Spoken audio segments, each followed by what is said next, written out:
Hello, everyone. Happy Tuesday. Welcome to another episode of Behind the Scenes, where we peel back the curtain and discover how Vidyard customers are using Vidyard and video to accelerate their business and make more human connections. My name is Olivia. I'm a media specialist at Vidyard, and I will be your host for today. Today, I get the opportunity to chat with digital marketing manager and podcast producer, Eric Daniel. Eric is a 2021 Video and Business Award winner and also the producer of the 2020 Best Construction Podcast, Bridging the Gap at Applied Software. So let's get Eric on here. Eric, how you doing today? Hi, Olivia. I'm doing really great. Thanks for the intro. I can hear the podcast voice. You got to give me some tips at some point throughout this because it's so engaging and so captivating, and I could use those. I have so many questions for you today, but we just want to quickly remind our audience that we are taking questions from the viewers. So if anyone has any questions to ask, please add your comments in the chat box below. Lisa, thank you for tuning in. And let's get started. All right.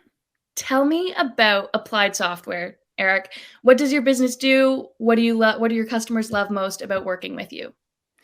Yeah. Applied Software is one of the biggest systems integration companies in the country. That is for a lot of architecture, construction, engineering, manufacturing companies. There's a lot of data to figure out what to do with. There's a lot of people to move around. There's a lot of projects to do, and it's super complex. And Applied Software helps to simplify all that, anything from kind of custom making software to just sitting down with somebody and mapping out a process. And so what our customers love about us is usually they have they're dreaming big about something that they can do that will eventually, be a giant skyscraper or something in the near future. And they dream about it. And then we kind of walk them through the whole process of what it might look like to get there and then actually get them there. So where does video come into all of this? And when it comes to using video, where did it start for you? What were the original goals or problems you were trying to solve? Yeah. Great question. So video comes in, I would say, a lot. With us, it's kind of, we've always known that content is king.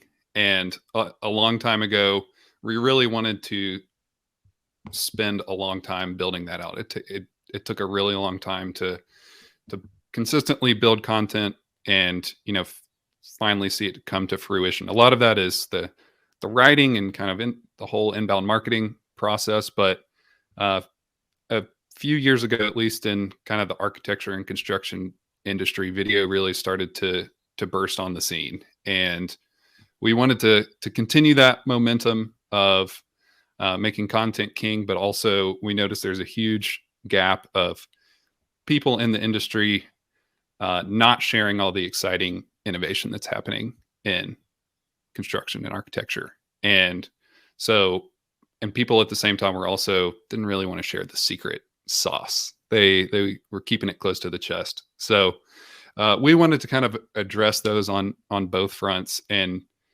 video is it's a perfect medium for that, especially when you've got everybody working at home now. It's just ubiquitous. I love that. Content is king. That's a great snippet. So how are you using video to communicate in your role, or how are you and your team using it?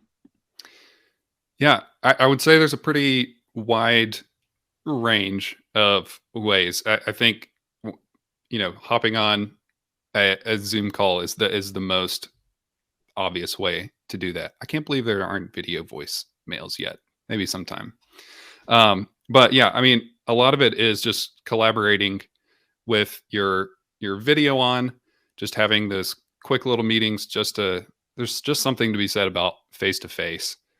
But when we're also implementing a new process, we'll use video. We've started kind of doing these short little how-to videos, even if it's just within our team. It's like, how to post a webinar to our website or how to do some specific thing in WordPress. And um, weirdly, it's turned into almost like a video first knowledge base of like, here's how you do all these different things. And I think that's a great way to do it. I think video is a great use case for instruction. That's awesome. And maybe after this interview, we can chat about the video voicemail, because that $1 million idea right there, no one steal it. How are you leveraging the Vidyard platform to organize and share your content? Yeah, that's another big one. With Vidyard, it started with needing kind of a big trend in architecture and construction is kind of a single source of truth. Where does all of your data point back to? Where is something that you can look back to and trust that is where everything's going to be? And that's kind of where we started with Vidyard, is we just did this mass import from YouTube and all over the place to get video into one place. And so internally, it is an amazing tool because we have a lot of industry experts that film themselves doing a lot of trainings and a lot of other videos. And there is just beauty in sending one link over to somebody else that is not some huge video file that you have to wait days for, or you don't know whether you're going to click fish alert on a WeTransfer email or something like that. There's something to be said about sharing huge video files very quickly and easily, especially when somebody can download it right there on the spot. So that's how we kind of do it internally. That plays into the like how-to videos I was talking about a minute ago. But kind of externally, we're doing a lot of website embeds for just kind of our just like the native Vidyard video embed, and we're tracking all kinds of analytics that come from those. And so those have kind of popped up everywhere.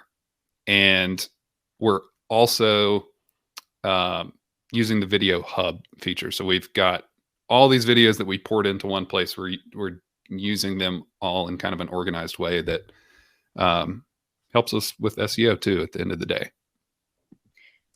Doug says how-to videos are very helpful for training within a company. And that's kind of falls right in line with what you were saying. Good onboarding tool as well. You briefly mentioned Vidyard Analytics, and what our viewers can't see right now, I've watched a lot of your videos, and the CTAs are always so strong. I'm like trying to just subscribe to what's going on. Can you talk a little bit more about how you're leveraging Vidyard Analytics? Maybe touch a little bit on those CTAs. Yeah, absolutely. The analytics piece was the one of the bigger reasons why we adopted this in alongside just being a single place where we can store a lot of videos. Big draw was HubSpot integration, where HubSpot power users and being able to see interactions with video content in a context timeline is just, and it has been invaluable, especially just if it's giving context to our SDRs or BDRs of knowing what types of things people are watching. Or for us, it's been a feedback mechanism of, okay, we get to see this cool film strip of here's what people are watching. They're skipping over this one part. But like Doug said a minute ago, with training and education, you can look at these parts that people are repeating and see, what types of things people want to see more than once, or what might be worth like repeating it at some point. And so those are some of the very like visual, tangible benefits, but there's a ton of other ones with like you just mentioned, the call to actions are really, really great. They've been super flexible. A lot of them are non-intrusive, and it's a lot of them we put on videos where two people are talking about kind of the services they provide. And it's saying just, request more information about what this super complicated workflow could do for you. And so that's super cool we put that into our marketing automation system, and it's super cool to see those things work. Yeah. And yeah, we're looking at, I would say the last one kind of is identifying those video users kind of through email, and just being able to see how we're, reaching the people that we've targeted best. Yeah. Yeah. Using those analytics to change how you use your content moving forward is a bit of a game changer. Yeah. I think my favorite is looking at it. There's one video that is kind of like our clincher for getting a demo request. And it's kind of like we figured out how far people were watching in the video, and we recut it so that we hit them with like a sign up form after like the clincher feature. It was like, try it now type of thing. And the statistics that you guys have behind your videos are tremendous, and we'll get there. But first, can we talk a little bit more about your exciting big win recently? I mentioned it briefly in your intro, but for everyone who's just tuning in, Eric is a 2021 Video in Business Award winner for the Marketing Program of the Year. Can you tell us a little bit about your submissions and how it came to be? Yes, thank you. Absolutely. Super, super exciting there. We just, I saw that submissions were open for that on the Vidyard website, and it got me thinking about just the past year and even beyond that of what video looked like in our company. And it was just astounding, mostly just the range of different ways that we had been using video to keep people engaged. I mean, we almost use, like, I would almost say it's just as important to keep the people in your own company as engaged with video as people that you're, marketing to or anything like that. And we did some crazy stuff over this past year. We made a HGTV type show of like renovating a giant fabrication shop. We live streamed like a wing eating competition, along with like a fancy cooking demonstration and a barbecue demonstration for one of our conferences. We've had game shows instead of our webinars, and all of it. Just looking back on all of that, it was like we have a really killer video marketing program. So I was very happy to submit the team for that. As you said, content is king, and you guys have been kings of the content recently. So we're going to give our audience a little bit of a inside scoop. We've chopped up a couple of bits from your submissions, so we're going to share that now. Sunny Atlanta, good morning and welcome to the Application Game presented by Applied Software. Joining us today is our lucky application bachelorette, Caitlin. She's a mechanical contractor from Southern California who's looking for a long-term commitment with Mr. Right Application. Now let's officially meet our contestants. Mr. Notepad. Hello, anybody there? Hey, I'm Mr. Notepad. And I'm not sure why I'm here, but doggone it, I'm going to have a good time. Well, we are excited you are here, Mr. Notepad, Mr. Acrobat. Hey, my friends call me Adobe Reader, and so I want you to call me Adobe Reader. And did I mention that I'm very well traveled? You can find me everywhere. What does digital transformation mean to me? It's the process of taking older ways of doing business and then modernizing them, whether it is manual processes to now automation, or now it is now automation and different processes to the latest, greatest technologies.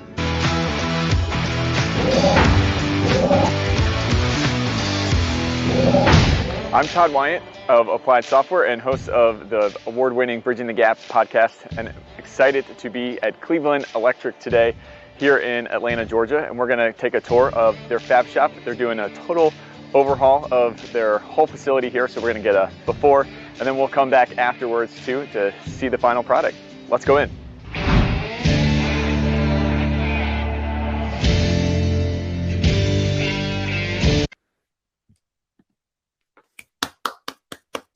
What I really love about those entries is that you have such a wide variety of production levels, and the creativity is through the roof on all fronts. Congratulations, it was well deserved. Is there anything you want to elaborate on for any of those projects? Yeah, where to begin? I honestly, some of my favorite have been seeing the just kind of breaking through the noise on webinars.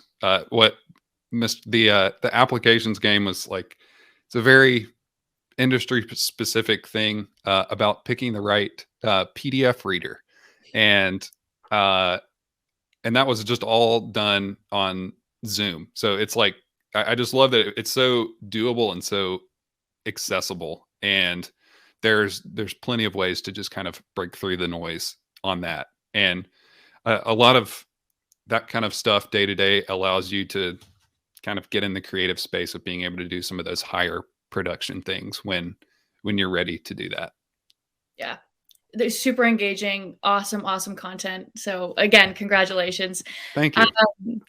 What advice would you offer to someone having trouble getting started with video or getting their team started with video? Yeah. For one thing, just get people used to video. Kind of that whole, I don't know what it's called in psychology, the whole mirror exposure effect type of thing. But turn your video on when you're on Zoom. Get a few shorter meetings on the books where it's just a small, video on person face to face. So just get people more used to video in that way. For us, we have all hands calls all the time, and we're always featuring new employees. And so that's a great way when someone's new to the organization, they're getting them on camera, talking about themselves or talking about their team that they're working with. It really helps. One, it helps you meet the other people in your organization, but two, it also, that person's getting a little bit more used to the being on video type of setting. And the third thing I'd say is lower the barrier to entry as much as possible. A lot of people are there's a lot of anxiety around how's my microphone going to work? What's my background set up? I don't know if I'm going to be able to hear anything. Am I going to sound dumb?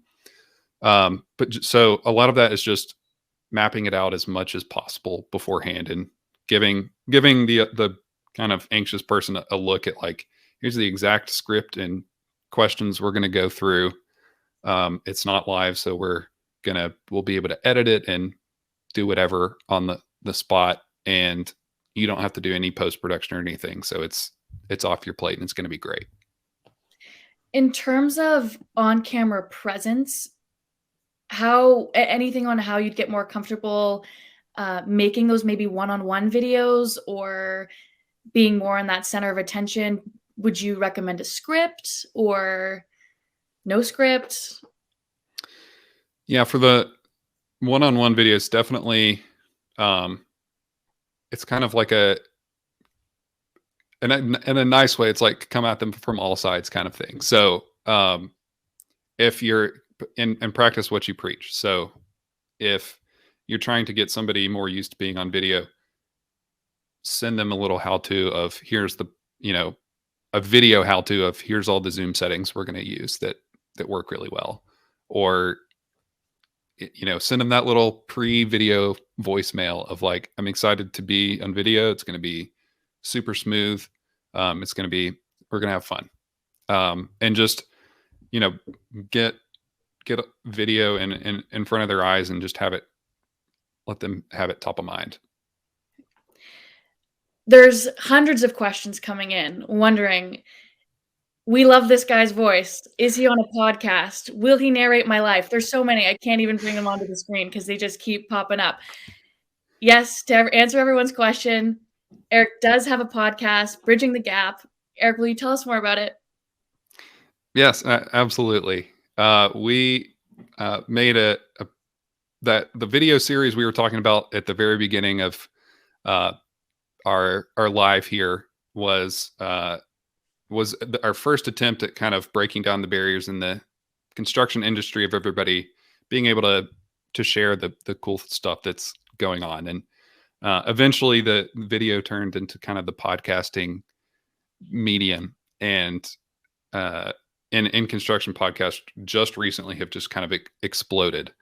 And I am the behind the camera guy. So I'm doing a lot of this stuff other than being the host, but I have the exact same mic as our host does. And I love kind of, I snuck on there for our 100th episode, and I've been on there a couple of times. So I love sneaking on a podcast whenever I can. So happy to, I don't know about narrating somebody's entire life, but I'd be happy to narrate something ridiculous for you. Maybe like a movie narrator In a world. Life, for sure. Morgan Freeman, who?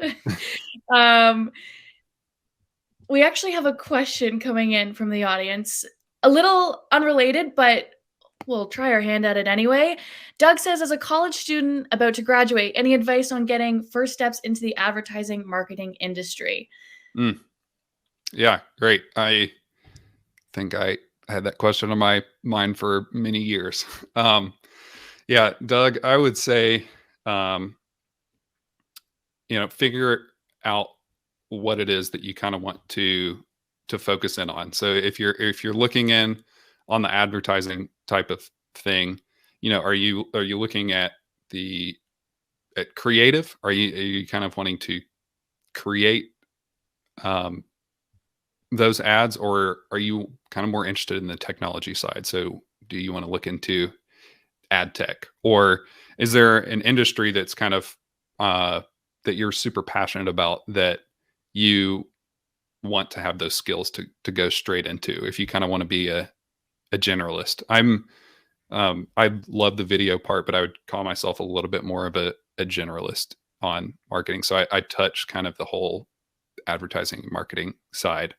Learn how to edit video, even just super simple chop and ship. Just the amount of people, especially at smaller companies, that are just dying for one person who knows how to edit video, even if you don't do it on a day-to-day basis, is huge. And yeah, just get experience wherever you can, I would say. As a personal question, are there any platforms that you recommend when it comes to post-production, video editing, for the beginner or for someone who's been in it for a while? Yeah, I know there's a lot of different ways you can do it turns into a whole workflow out there once you start really cranking out video. I've always been, I think in 6th grade, I was doing Photoshop. So I've always been pretty partial to Adobe products at Premiere Pro, and for all the podcast stuff, we don't even really use After Effects that much. So Premiere Pro, Audition, the Adobe Creative Suite, just kind of, plus with student and educational discounts and stuff, I think is a really solid way to start with that. Well, thank you. It's awesome to see a business and an individual that's just like super passionate about video and the use of video. So thank you. You've created a wide range of content, and we've showed our viewers today supporting many different marketing programs like content, thought leadership, customer marketing, and beyond. So you've also championed video in your sales team to expand its impact, which is incredible, and you have huge results to show for it.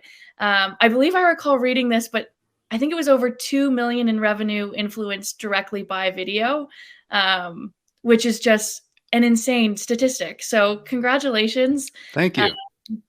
I think we have one more. We'll take one more question while we're Okay. wrapping up, because it's a good one. Do you receive a lot of video applications when recruiting marketers? I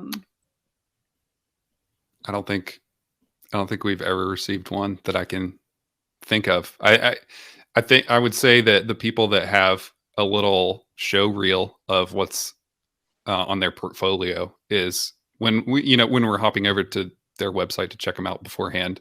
I would say that's a huge differentiator. Mm-hmm. What a way to stand out from the crowd, right? Yeah. Show at behind the scenes, we are big believers in show and tell. So that would be a great way to do it. Personally, I do it and I use Vidyard analytics, or I should say, when I was applying with Vidyard and before that as well, I was using video in my applications, and the analytics helped me. I had it in the corner of my resume at one point, and no one was watching my video, and I thought, oh, I'm just a small fish in a big sea. And then I realized, no, it's just absolutely hidden in the corner, and no one's seeing it. So then I moved it front and center, bolded, and the views came in a little bit quicker. So little tidbit like for that. you, LinkedIn user. That's cool. That's a great idea. Eric, it was so nice to have you on today. I really enjoyed our conversation, and I think our viewers did too. We got so many comments in here, so thank you all for tuning in, and thanks, Eric, for hopping on with me. I appreciate it. Yeah, thanks, Olivia, and thanks for everybody that tuned in. And if you'd like to hear more of what Eric's doing these days, definitely check out the Bridging the Gap podcast, Applied Software. You know where to find him. I'll be right here. Take care, everybody.